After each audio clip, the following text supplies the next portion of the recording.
Takže čau, dělám tu videjko pro náš server, aby konečně pochopili o co go, protože nikdo nechápe o co jde. Takže já jsem u nás na serveru a ukážu tady taky nějaký ty základy toho ICčka a možná trochu equivalent exchange. Tady máme základní generátor, do toho generátoru, když vložíte uhlí, klasický uhlí nebo prostě nějaký topení, tak to vám vytvoří energii, s kterou tou energií potom napájíte macerátor, extraktor, iron furnace, kompresor a mnoho dalších strojů. Generátor je základní zdroj energie, pak tu je ještě několik dalších, solární panely tu jsou, vodní mlýny, vzdušné elektrárny a je tu i reaktor atomový, ale ten je až na pozdější fázi. Já jsem zatím v základní fázi a čerpal jsem si tu lávu a mám tu geothermal generátor. Načerpal jsem si lávu do tady těch tanků. Z těch tanků to vyčerpávám pomocí redstone motoru a dřevěné pipky. Dřevěná pipka funguje jako vycucávací pipka, cobblestoneová a stoneová pipka funguje jako přepravovací. Pak tady mám teleportační pipku, ta se dělá z 2 diamantových koleček, samozřejmě, že recepci můžete najít v Too Many Items. A zpátky k těm pipkám. Zlatá pipka zrychluje a diamantová, ta se dělá jenom z diamantů, tak ta rozděluje. Tam, když byste si to vykraftili, tak tam máte několik barevných sloupečků a tohle. Ale já tu jsem od toho, abych jenom vysvětlil nějaký ten základ. Potom vysajete geothermal generátor, do toho se načerpá láva a potom vyrábí energii. Ta energie jde potom pomocí copper cable do bedboxu. Tady se to uschovává, já to mám plný teďkon. Když byste si chtěli nabít třeba diamond drill nebo motorovou pilu, tak to vložíte se nahoru, no se vám nabije tady ta zelená čárka, nebo taky tam můžete nabít tady ten bedpack. Z toho bedboxu, kde se uskladní ta energie, tak to potom běží do macerátoru, tady vidíte, že je nabitej. Potom to běží do electric furnace, tady taky vidíte, že nabitá pracuje, vypalujeme tady copper dust a do kompresorů a potom si to můžete navíc, kam chcete. Copper cable, prostě je to měděný kabel, ten funguje, ten je takový základní. Pak tu je zlatý. Tady ty moc nepoužívám, já buď používám zlatý, ty kopry jako ze základu a pak už používám tady ty glass fiber cable. Ty glass se dělají z diamantů, ty jsou nejrychlejší a mají nejmenší ztráty. Na vzdálenost. Potom tu je několik uskladňovacích jednotek, je bedbox, MFU, MFE a MFSU. MFE je trošku větší, to je tady, to se vyrábí machine block takhle. A když si ho vyrobíte, tak tomu potom potřebujete transformátor, tady ten LV, low transformátor. Vám k tomu stačí, tento zase převede na tu energii, kterou potom dokáže zpracovat ten macerátor a electric furnace a takhle. Protože v tom se uskladňuje víc těch EUček a jde tam víc jakoby v uvozovkách voltů. Takže hlavně si vždycky dělejte ten transformátor, jinak se vám taky může stát, že vám můžu bouchnout ty stroje, nebo vám může bouchnout to MFSU, mně se jednou stalo, že mi vybouchlo skla a nějak pár kabely mi vyhořely. No, tak to je asi tak nějaký ten základ, teď vysvětlím, jaký stroj co dělá. Tady je macerátor, do toho když hodíte orečko, tak se vám z toho vyrobí, tady nemám, ono to za chvíli, tak se vám z toho vyrobí tenhle dust a ten dust potom přepálíte a máte z toho copper ignoty, ale základem je toho využití, že z každého orečka máte vždycky 2 dusty, teď si klidně můžeme počkat, až tam ty 2 dusty přijedou. Tady v tom pravém sloupečku já jsem si tady dal overlocket upgrade, to je, že mi to pojede rychleji, pak tu je ještě několik upgradeů, třeba tady transformátor upgrade, to je, abyste tam nemuseli mít ten velký transformátor, tak si tam hodíte tady to, ale mně spíš přijde, že než craftit tady ten crafting, tak radši si tam dáte ten transformátor dopředu a potom už vám to převede na všechno. Tak teď nám to tam hodí ten dust.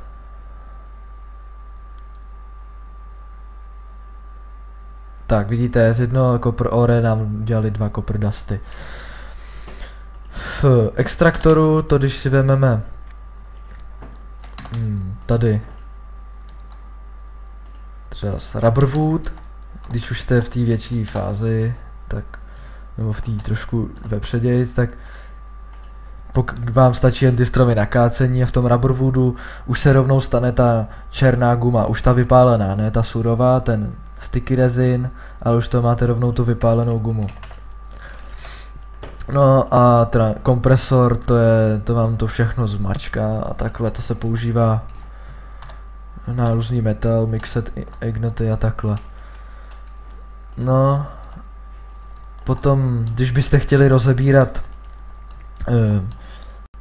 macerátory, všechny tady ty přístroje z Industrial Craftu, tak použijete tady ten wrench. Ten se craftí z bronzu a bronz se dělá z jednoho tin dustu a 3 copper dustu, dostanete 2 bronze dusty. Zase ty dusty uděláte v macerátoru a potom to vykraftíte v klasickém craftingu. Dál. Tady je druhý wrench, to je na trubky. Tímhletím wrenchem můžete otáčet tu trubku. Musíte základ. Ono se to tam většinou ta trubka takhle posadí sama, ale tady ten tlustší kus dřeva vždycky musí být tady, protože tady z toho směru to vysává a posílá to sem. Redstone motor je takový ten základní motor, který to vysaje a nebouchá a tolik se nezahřívá, ale zase nepracuje tak rychle. No a jak jsem si vlastně sem tu lávu dostal, tak to je otázka opět na mě, tady je nějaký lag. Máme trošku problém se serverem, to je vedlejší, tady si vezmeme tu waterproof teleport pipe, jo to jsem neřekl, sorry. Máme tu transport, z té transport pipe, aby jsme si udělali waterproof, já si tady rovnou vyrobím nějaký ty cobblestoneové trubky.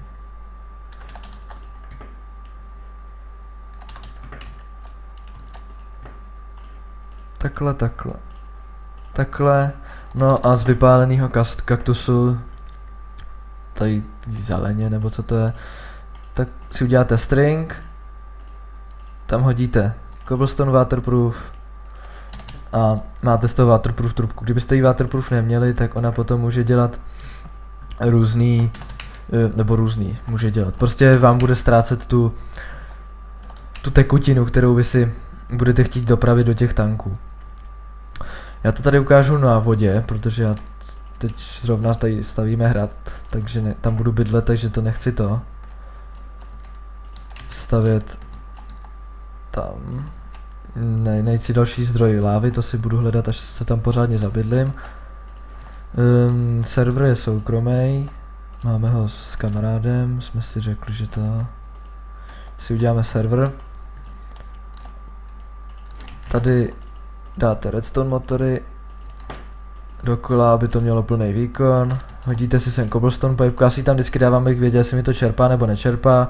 Tady frekvence. Tady si nastavíte frekvenci 1, 2, kolik chcete.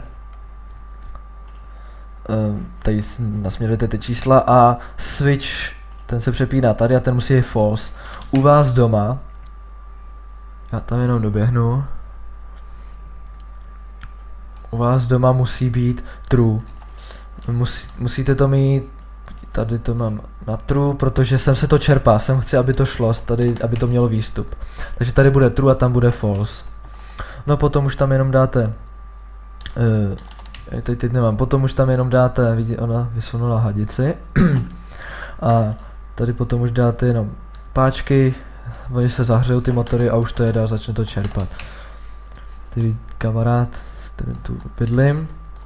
Tady vzadu mám coal oven, to je z jiného módu, to je na ty speciál, nebo na ty lepší minecarty. Tady přepálíte obyčejný uhlí a máte z toho coal coke, to má snad 4x větší výhřevnost, myslím, no a potom je z toho kreosete jako vedlejší výrobek. No a nějaký základ equivalent exchange asi tady Philosopher's Stone. Ten potom vyrobíte, pomocí něho vyrobíte ten Transmutation tablet, do toho když dáte, já si dojdu nahoru na střechu, tam mám tu známou kytičku. Tady mám, jak se teď jmenuje, no, já si teď nespomenu, ten, co spojuje vlastně všechnu tu energii tady z těch kolektorů. Ty kolektory vyrábějí energii kvůli tomu, že já tu mám vlastně ten glowstone. Z těch kolektorů se vyrábí energie a jde to sem. Tady já si nabíjím Klein Star 2, ještě teda mám tak vylepšený, ale chystám se to vylepšit celý tu kitku. Vemu tu Klein Star, kde se mi nabili do ní EMCčka pomocí světla. Hodím ji sem. Tady, no a tady už si můžu vybrat, jestli chci Eternalist Fuel, Lapis, Diamant. A já jsem si to tam dal vlastně tak, že vy sem vložíte nějaký item, naučíte to ten stůl, vrátíte to, no a teď když si to tam hodí, tak už máte na výběr i ten cobblestone. Takhle to děláte se vším, co má hodnotu EMC. I když bych si sem dal šunku, dám to tam, no a už tady mám taky. To naučíte a potom už to, můžete si z toho jenom vybrat. Pak tady je truhla, to je Energy Condenser, tady když dám cobblestone, tak vidíte, že už jsem tady měl nějaký zbytek, tak se mi tady vytvořily cobblestony, no a když si tady budu chtít udělat šunku, tak mi to sežere, cobblestone má EMC1, tak mi to sežere stack cobblestoneu a vyplyne mi to jednu šunku, protože tam má, omlouvám se, tady kamarád volá, ale potom tady se vám z toho udělá ta pečená šunka. No, já si ten cobblestone vemu, tolik takový hlad nemám. No a já bych řekl, že to je asi všechno, pak ten Philosopher's Stone ten dokáže, co ještě můžeme ukázat, když ho nabijete pomoc Včkem, tak může změnit hlínu na písek, cobblestone a stone, cobblestone mění na stone, jsou mobové, vidíte, a stone zase mění na cobblestone. A to je snad všechno, myslím, že co umí, ještě možná něco. Takhle mění bloky. Pak tu jsou ty samozřejmě elektrické vrenče. No tak to je asi tak všechno. Doufám, že se vám to líbilo. Samozřejmě taková ta známá věta, pokud se vám to líbilo, dejte like. Napište do komentářů. Já to hlavně točím spíš pro kluky ze serveru, aby se to nějak naučili a takhle nějaký ten základ. Mám Iron Furnace, tady jsem si pekl bazalt. No, když je asi konec, tak snad ještě někdy, no. Tak zatím, čau.